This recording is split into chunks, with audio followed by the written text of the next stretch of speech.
Magandang araw mga boss. Andito tayo sa bodega ngayon mga boss. May assemble tayo mga boss. Motor ng kaul mga boss. Ayan. So nilinis natin to mga boss. Ito yung pyesa lahat niya mga boss. Kunti lang naman kasi ano lang. Ito parang takip lang to ng mga boss sa bomba. Dito lahat yung nakalagay yung sa ITF mga boss. So ito yung motor niya mga boss.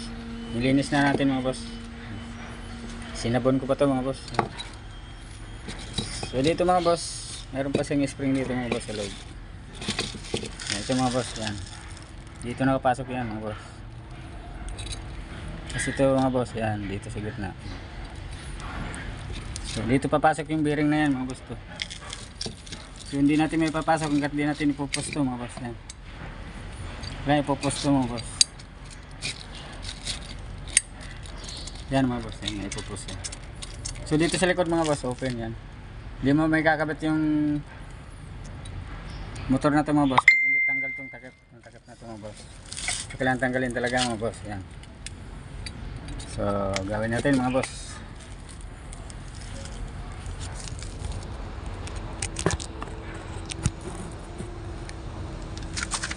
So yan mga boss, pupus lang ito mga boss. Yan. Dito tayo sa likod mga boss. Hahawakan natin ito sa likod mga boss. Yan. So saka natin pasok ito mga boss. Yung nakabearing niya. Yan.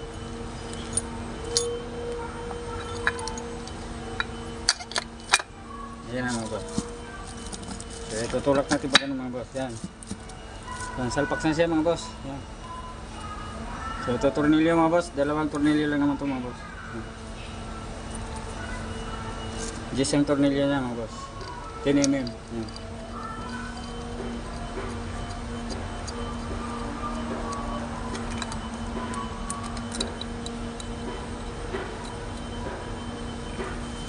Yan na nga boss, higpitan natin.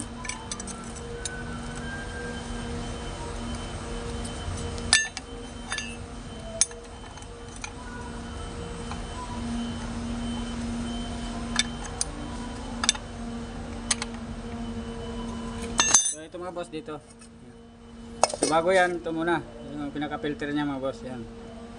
Diyan nakakabit yan mga boss. So kaya tatakpan ng ganun mga boss. So bago yan mga boss, testing muna natin kung iikot mga boss ng motor.